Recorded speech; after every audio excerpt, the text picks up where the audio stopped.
Hoy vamos a clavarnos en un tema, bueno, fascinante la verdad. El mundo de los destilados, ¿eh? Esos que presumen de añejamiento, ¿no? Whisky, ron, tequila. Ya saben, esas botellas que nos hablan de tiempo, de tradición. Pero, a ver, ¿qué onda cuando la tecnología, digamos, le quiere meter turbo a todo ese proceso? Justo eso vamos a explorar hoy. Vamos a ver el choque entre la paciencia de la barrica y, bueno, las prisas de ahora. ¿Qué hay realmente detrás de esa etiqueta, de ese colorcito ámbar? Uy, sí. Es un cruce de caminos bien interesante, ¿verdad? Por un lado tienes la tradición, la química esa lenta de la madera y el alcohol, y por el otro, pues, la presión económica, la tecnología que vuela, y unas reglas del juego que, híjole, cambian muchísimo según donde mires. Hoy vamos a ver justo eso. ¿Por qué tanta urgencia en la industria? ¿Cómo le hacen para simular años en semanas? ¿Qué onda con los aditivos que luego usan? ¿Y qué significa todo esto para quien busca una buena botella, algo auténtico? Siempre oímos esa historia romántica del añejamiento, la espera paciente. Pero parece que la cartera dice otra cosa, ¿no? ¿Por qué el tiempo es un factor tan pesado, casi un enemigo para los productores? Es que, viéndolo fríamente, el tiempo es dinero. Dinero inmovilizado, totalmente. Hay varios puntos clave que vimos. El primero, el capital que se queda ahí, atorado. Piensa en la inversión inicial. Solo en barricas, si son nuevas de roble americano, fácil te cuestan $1,000 cada una. $1,000, órale. Sí, y luego tienes millones de litros de destilado que ya te costaron en materia prima, en destilación, en mano de obra. Y todo eso se queda guardado años, sin generar un peso. Eso pues le pega durísimo al flujo de efectivo de cualquier empresa. Claro, es como tener una fortuna enterrada ahí sin poder tocarla. Y no es solo el líquido, ¿verdad? O sea, guardarlo también cuesta. Así es. Ese es el segundo punto importante. Los costos de almacenamiento. Esas bodegas enormes, no. Los famosos rick houses en Kentucky o los Donash allá en Escocia. Ocupen muchísimo terreno, necesitan mantenimiento, seguridad, a veces hasta clima controlado.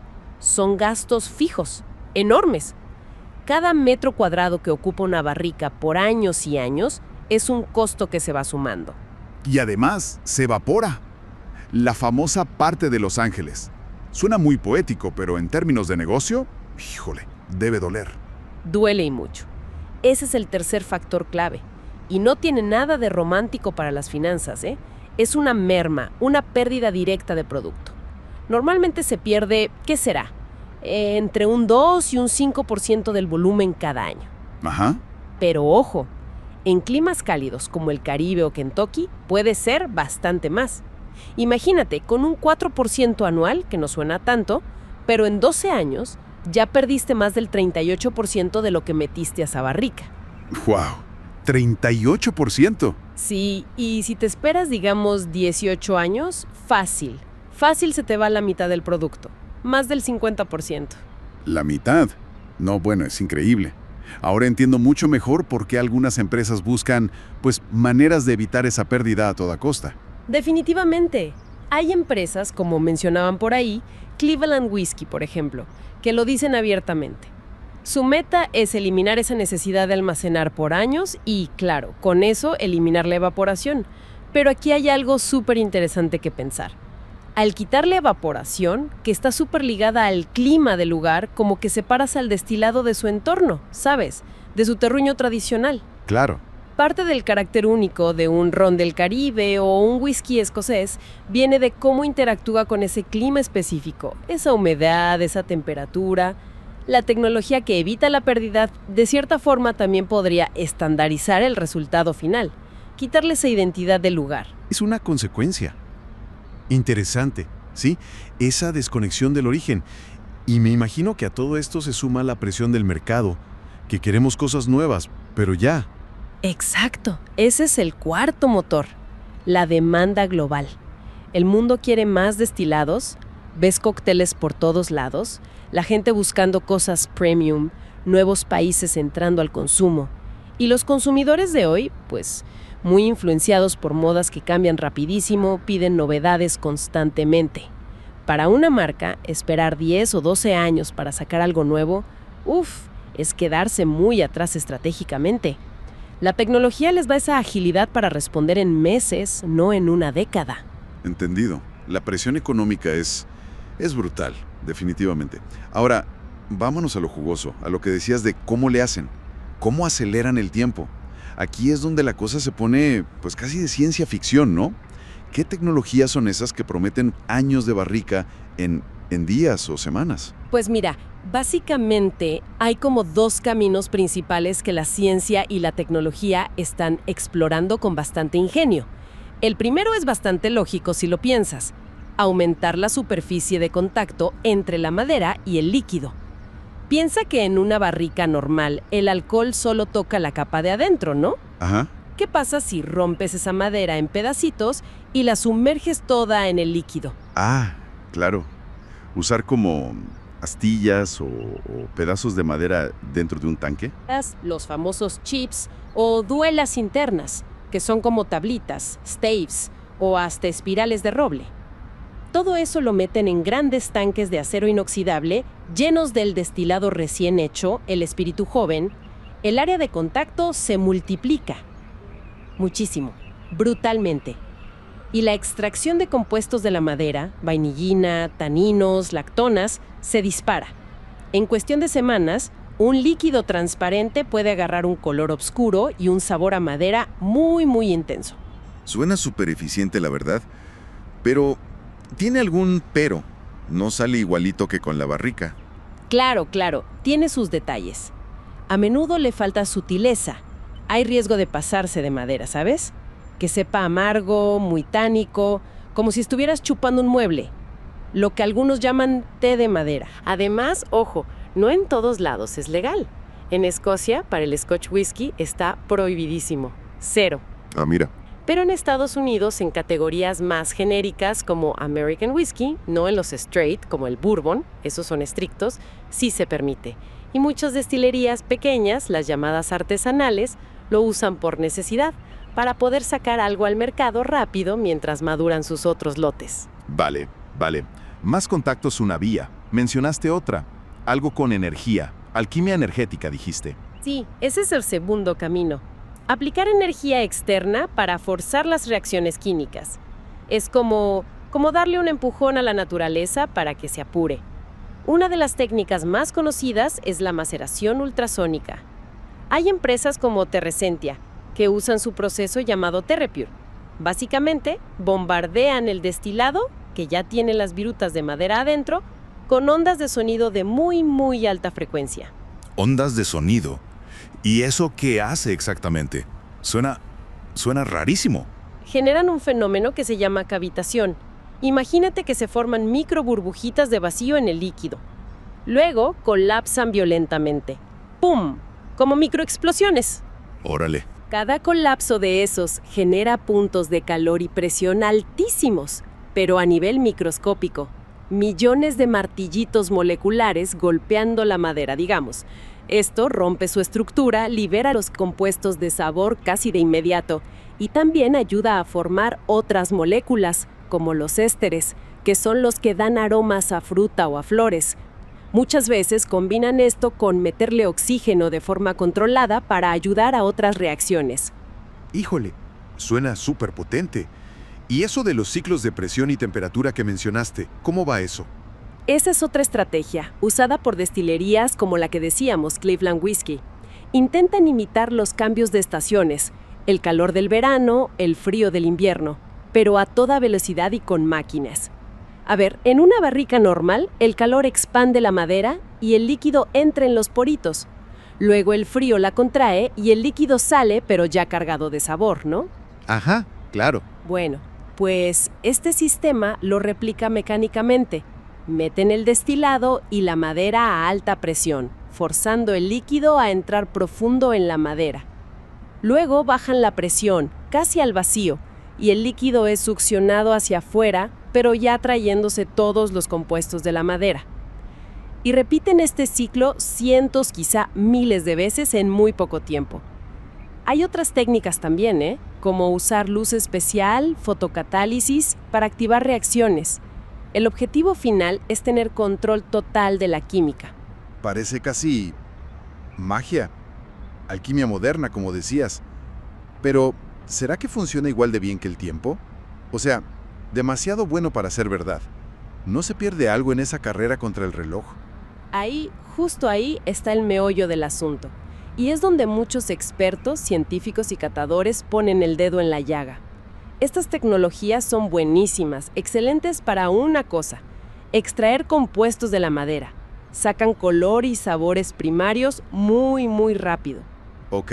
Pero donde parece que fallan, o al menos no lo hacen igual, es en replicar la evolución completa del destilado.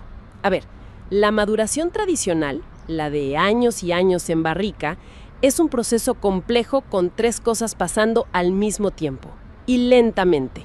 1. Adición o extracción. El alcohol saca compuestos de la madera. La tecnología lo hace bien, a veces hasta de más. Sí. 2. Sustracción.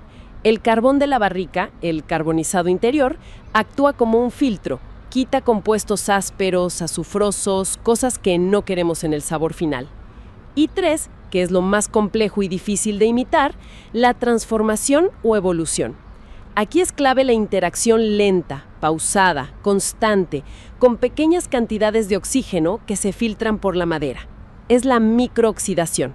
Ah, Esto hace maravillas. Suaviza alcoholes que pican, forma nuevas moléculas complejas como los aldehídos, permite que todo se integre, que se case bien. Eso es la polimerización, creando textura suave, redondez, cohesión en el líquido. Es lo que da esas notas elegantes a frutos secos, a cuero, a tabaco. Ese carácter rancio en el buen sentido, tan buscado en destilados muy viejos. Entiendo. Entonces el problema es que la tecnología se enfoca mucho en el primer paso, la extracción rápida, pero como que se brinca o acorta demasiado el tercero, esa evolución lenta y compleja. Exactamente. Obtienes los marcadores químicos de la madera, el color oscuro, notas de vainilla, taninos, muy rápido. Pero el resultado en boca, lo que pruebas, a menudo se siente como desconectado, ¿sabes? Como plano, sin profundidad. Falta esa integración, esa armonía que solo da el tiempo. Imagina que construyes una pared apilando ladrillos muy rápido sin dejar que el cemento se seque bien entre ellos y los una. Claro. De lejos parece una pared, pero si te acercas, le falta solidez, le falta estructura interna. La tecnología te da las notas básicas, pero le cuesta mucho trabajo crear esa complejidad armónica que emerge con calma, con paciencia. entendido. Clarísimo. Queda claro que la tecnología extrae, pero no necesariamente madura igual. Ahora, si la tecnología no lo logra todo por sí sola, ¿qué más le ponen a la mezcla? Hablemos de esos ingredientes extra que a veces pues levantan cejas, ¿no? Colorantes, saborizantes, esa química que mencionabas al principio. Correcto. Es como el segundo frente de batalla para lograr un producto que se vea bien, se sienta bien y sepa bien, rápido y de forma consistente. El objetivo es ajustar el color para que siempre se vea igual, darle una textura más agradable en boca y redondear el sabor, sobre todo para el mercado masivo que busca algo fácil de tomar. El más famoso, el más usado, es el colorante caramelo, el E150A. Ajá. Se usa muchísimo, sobre todo en whisky, pero también en otros destilados. La justificación oficial, la que da la industria, es mantener el mismo color en cada lote. Dicen que es importante para el marketing global que la botella se vea igualita en México que en Japón. Ya. Se dice que no aporta sabor en las cantidades que usan, pero hay gente que no está de acuerdo, ¿verdad? Así es. Muchos puristas, gente con paladar entrenado, dicen que sí detectan un ligero amargor o un dulzor como artificial. Pero el problema principal, más allá del sabor, es el truco psicológico que permite. Como sociedad, asociamos obscuro con viejo y por lo tanto con mejor calidad o más añejamiento. Cierto. Este colorante permite que un whisky de 3 años parezca uno de 18, visualmente. Es legal en Escocia para el Scotch, por ejemplo, pero está prohibidísimo en el Bourbon o Rye que llevan la etiqueta Straight en Estados Unidos. Podríamos decir que es un engaño por omisión, No miente directamente en la etiqueta, pero se aprovecha de lo que la gente asume al ver el color.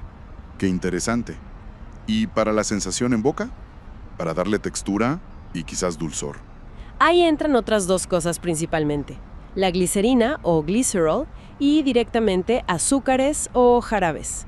La glicerina es un tipo de alcohol de azúcar, es viscosa. ¿Qué hace en la bebida? Pues le añade cuerpo, da una sensación más sedosa, más suave en la boca. Y ayuda a tapar, a enmascarar la sensación rasposa o el golpe de alcohol que pueden tener destilados jóvenes o hechos a gran escala, de forma más industrial. Ah, como que lo suaviza artificialmente. Exacto. Imita esa suavidad, esa textura agradable que normalmente se consigue con muchos años de maduración lenta en barrica. Se permite en tequila como parte de lo que llaman abocado y también en muchos whiskies que no son straight. Y luego está lo de añadir azúcares o jarabes. Eso es súper polémico, especialmente en el mundo del ron. Sí, he oído de eso. Hay tradiciones muy arraigadas, como la francesa de Martinica o la británica de Barbados o Jamaica, que lo prohíben terminantemente. Cero azúcar añadido. Pero en muchos rones de estilo español es una práctica bastante común. Y lo peor, a veces, es que ni siquiera lo declaran en la etiqueta. Híjole. Esto, claro, cambia totalmente el perfil del ron. Lo hace más dulce, más fácil de tomar para algunos paladares, pero también puede esconder defectos de un destilado joven o de baja calidad, dando una falsa impresión de suavidad y de añejamiento que no viene de la barrica. En tequila, como decía, también se permiten azúcares y jarabes dentro de ese famoso 1% de abocado. Y para rematar, me imagino que también pueden añadir sabores directamente, como esencias o algo así. Exactamente. Se usan extractos de roble, que son como infusiones súper concentradas de sabor a madera. Con unas gotitas logras un impacto de sabor a roble muy fuerte, sin necesidad de que el líquido haya pasado mucho tiempo en una barrica real. Son parte clave de ese abocado en el tequila para darle ese toque añejo más rápido o más intenso. Ya veo. Y también se pueden añadir compuestos específicos ya aislados, como vainillina de grado alimenticio para reforzar esa nota de vainilla que tanto gusta. Ya en casos más extremos y muchas veces fuera de la ley, se habla hasta de añadir humo líquido para simular un whisky ahumado sin haber usado turba en el proceso. Vaya, es como armar un sabor pieza por pieza como con bloques de Lego, en lugar de dejar que se desarrolle orgánicamente en la barrica. Precisamente. Y a veces eso puede crear lo que podríamos llamar un valle inquietante del sabor. Tienes los elementos ahí, el roble, la vainilla, el dulzor, pero se sienten como pegados con cinta adhesiva, no integrados naturalmente. Falta esa armonía, esa cohesión que da el tiempo. Y esto nos lleva a que muchos productos masivos, los que encuentras en cualquier súper, acaben sabiendo muy parecido. Sí, es cierto. Un perfil genérico que es suavecito, dulce, con notas de vainilla y madera, porque es fácil de construir así, es barato y le gusta a mucha gente. Pero se pierde muchísima diversidad de sabores en el camino. Totalmente. Todo esto nos lleva inevitablemente a las reglas del juego. ¿Qué se vale y qué no? Porque, por lo que cuentas, parece que cada bebida tiene sus propias leyes, y a veces muy diferentes. Totalmente diferentes. Las regulaciones son clave aquí. Definen qué es auténtico legalmente. Y muchas veces son también herramientas para proteger una industria, una denominación de origen o una tradición cultural. Y sí, varían muchísimo. Mira el whisky, por ejemplo. En Escocia el Scotch es súper estricto. Tienen las Scotch Whisky Regulations de 2009. Mínimo 3 años en barrica de roble, sí o sí, y tiene que ser en Escocia. Prohíben cualquier método de aceleración, celo. Ok. Y único aditivo que permiten es el color caramelo E150A. Y ya, buscan proteger esa imagen global de tradición y calidad que tienen. Muy estrictos. Y del otro lado del charco, en Estados Unidos, con el bourbon y eso. Ahí la cosa se complica un poco, es más variada. Si ves la palabra straight en la etiqueta, como straight bourbon o straight rye, las reglas son igual de estrictas o incluso más que en Escocia en algunos aspectos. Tienen que usar barricas nuevas de roble carbonizadas sí o sí, y cero aditivos, nada. Ni color, ni sabor, ni glicerina, nada, de nada. Ah, mira, eso es bueno saberlo. ¿Sí? Pero si la etiqueta solo dice whisky o blended whisky, ahí las reglas son mucho, mucho más relajadas. Ahí sí permiten colorantes, saborizantes y hasta pueden mezclar el whisky con alcohol neutro, hasta un 80% de alcohol neutro, y luego simplemente colorear y saborizar esa mezcla para que parezca whisky. Es en estas categorías donde florecen muchas de las tecnologías rápidas y el uso de aditivos. ¿Qué diferencia? ¿Y nuestro tequila? ¿Cómo se regula aquí en México? El tequila está bajo la norma oficial mexicana, la famosa NOM, y lo vigila el Consejo Regulador del Tequila, el CRT. Tenemos las categorías por edad, que todos conocemos, blanco, reposado, añejo, extrañejo, pero aquí la clave, lo que causa a veces confusión, es una cláusula que se llama abocado. Ajá, el abocado. Exacto. Esta cláusula permite añadir hasta un 1% del volumen total de ciertos aditivos. ¿Cuáles? Color caramelo, extracto de roble, glicerina y jarabe de azúcar. Y lo interesante, lo que mucha gente no sabe, es que esto se permite en todas las categorías, incluso en las que dicen 100% agave. ¿En serio? ¿Incluso en un añejo 100% agave? Incluso en un añejo 100% agave. ¿Qué significa esto en la práctica? Que ese tequila puede obtener parte de su color dorado, de su sabor a madera, de su dulzor o de su textura suavecita de estos aditivos, y no exclusivamente del tiempo que pasó en la barrica. Es una especie de punto medio que encontraron.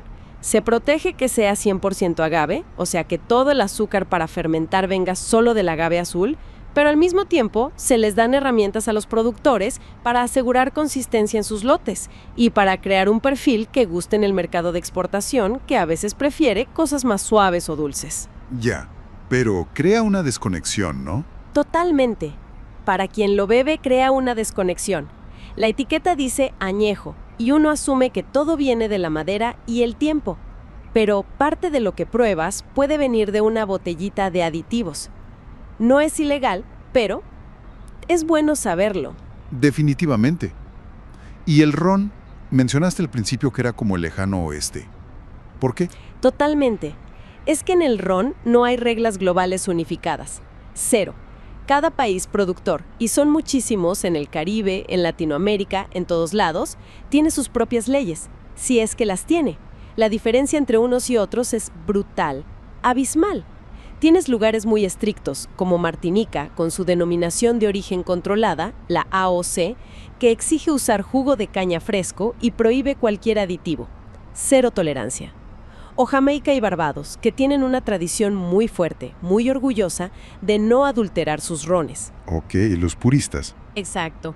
Y en el otro extremo, tienes muchos países productores de ron que siguen un estilo más español, donde se permite, y a menudo no se declara, añadir cantidades significativas de azúcar y otros aditivos para suavizar y endulzar el producto final.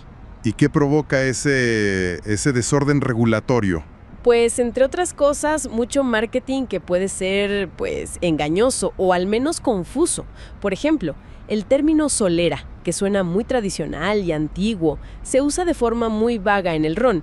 A veces el número que ponen en la etiqueta, digamos solera 23, no se refiere a la edad mínima del ron en la botella, ni siquiera al promedio. Se refiere a la edad de la gota más vieja que entró en esa mezcla hace años. ¡Ah, caray! Eso sí es engañoso. Sí, obviamente crea una impresión de vejez que no es real para todo el contenido de la botella. Este caos regulatorio, por un lado, da mucha flexibilidad y permite costos bajos para algunos productores, pero al mismo tiempo le pega fuerte a la credibilidad de la categoría de ron premium en general. Hace difícil saber qué estás comprando realmente. Qué panorama tan complejo, de verdad.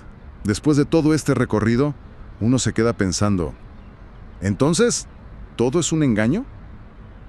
¿O cómo le hace uno para elegir una botella sin sentirse timado? No, todo es blanco y negro, definitivamente no. Yo creo que podemos ver como un espectro de prácticas, ¿sabes? En un extremo tienes la innovación transparente. Productores que usan tecnologías nuevas, como el ultrasonido o los ciclos de presión, pero son abiertos al respecto. Te dicen cómo lo hacen. Ahí la autenticidad no está en el método tradicional, sino en la honestidad sobre el proceso que usan. Un ejemplo que mencionamos podría ser Cleveland Whisky. Son claros en su enfoque. Ok, ser honesto con la tecnología. Exacto. Luego tienes lo que podríamos llamar omisión legal. Son prácticas que están permitidas por la ley, pero que funcionan en parte porque mucha gente no las conoce o no entiende sus implicaciones.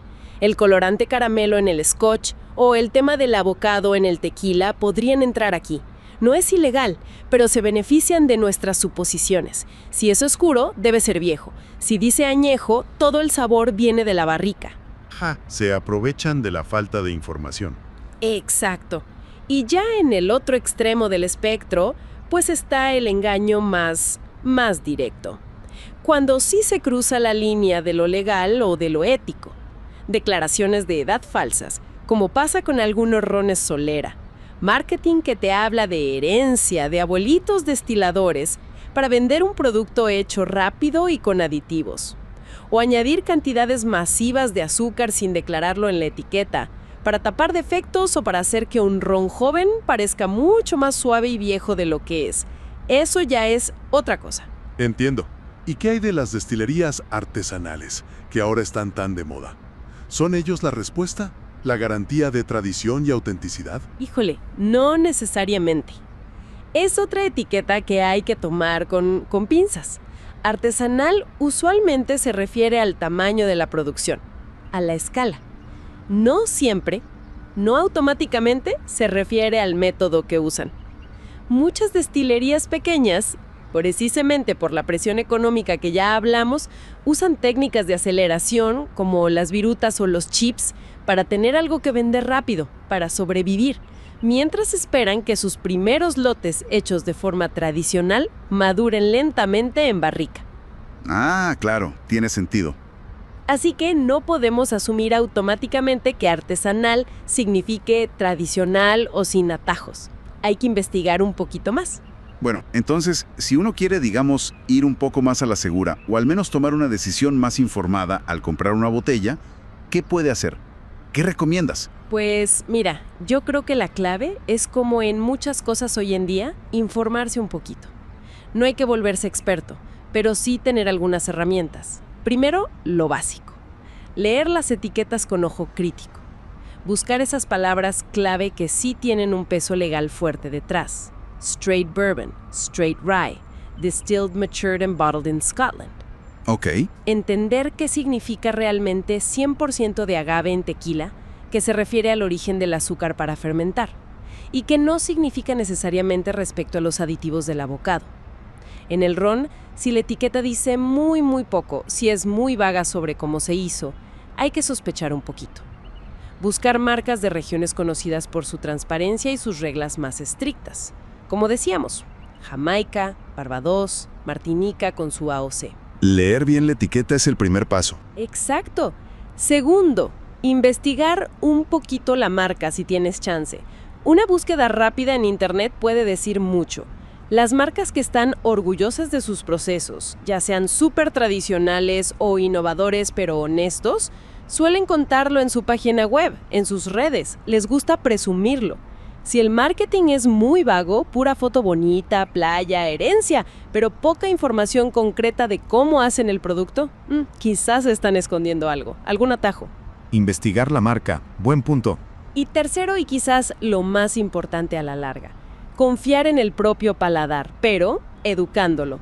El gusto es personal, claro, cada quien tiene sus preferencias, pero si empiezas a poner atención, a probar conscientemente, puedes empezar a notar diferencias. Este sabor a madera es muy fuerte, pero se siente plano, como de una sola nota, sin otras capas detrás. Este dulzor es agradable o empalaga, se siente artificial. Ajá. Con un poco de conocimiento de lo que hablamos hoy y con práctica, se puede empezar a distinguir entre la complejidad integrada, armónica, que da el tiempo, y un perfil de sabor que se siente más construido, más ensamblado con atajos y aditivos. Es un camino, pero se puede aprender a identificar. Muy buenos consejos. Y ya para ir cerrando, viendo hacia el futuro, ¿hacia dónde crees que vamos? ¿Vamos a un mundo de sabores de destilados homogéneos, todos iguales gracias a la tecnología? ¿O todavía habrá espacio para la diversidad? Híjole, es la gran pregunta, ¿verdad? Yo creo que estamos justo en una encrucijada interesante.